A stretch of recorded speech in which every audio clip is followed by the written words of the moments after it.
परम तत्व को कैसे पाया जाता है?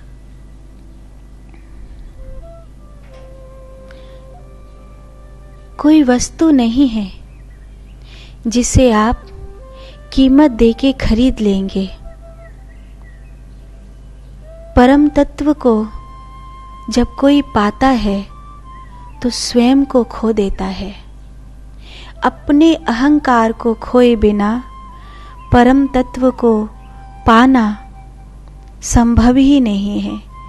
इसलिए जब ये शब्द आता है पाना, तो ऐसा लगता है हम कुछ पाएंगे। जैसे हम बचपन से देखते आए हैं, एक ड्रेस पाई खुश हो गए, पैसे पाए खुश हो गए, और कई तो चॉकलेट पाई तो खुश हो गए। बड़ी छोटी छोटी खुशी है लोगों की। गाड़ी पाई खुश हो गए, घर पाए खुश हो गए। कुछ पाया हमने, सुख पाया, दुख पाया, घर पाया, पत्नी पाई, बच्चे पाए, कुछ पाया हमने। जिसे हमारे हृदय ने स्वीकार किया वो पाया तो सुख हुआ, जिसे हमारे हृदय ने स्वीकार नहीं किया वो पाए तो दुख हुआ। ऐसे ही हम समझते हैं परम तत्व पाना। लेकिन पत्नी आपने पाई, जिस स्त्री से आपने प्रेम किया, उस स्त्री को आपने अपनी जीवन संगिनी के रूप में पा लिया, आप खुश हो गए। बच्चे आपने पाए, धन आपने पाया, मकान आपने पाया, गाड़ी आपने पाई, सम्मान आपने पाया, आपने चाहा, आपने पाया।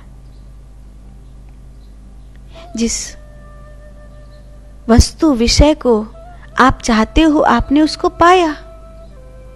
लेकिन आपने पाया किसी और को, लेकिन परम तत्व कोई और नहीं है ना।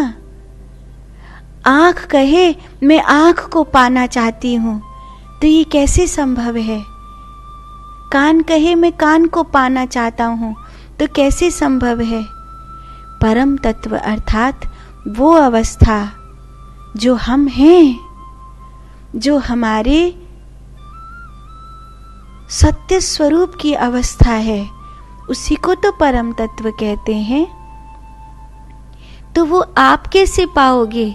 क्योंकि आप ही तो वो हो ना।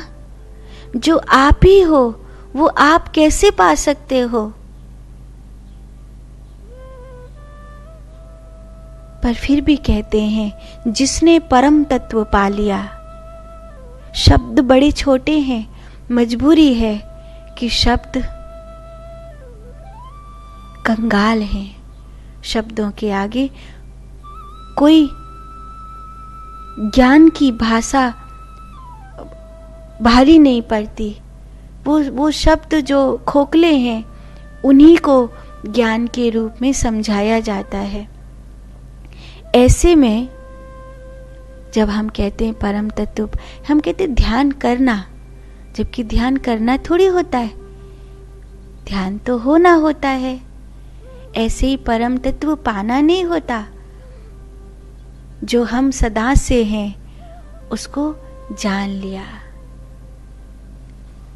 स्वप्न छोड़ना नहीं होता, जागना होता है।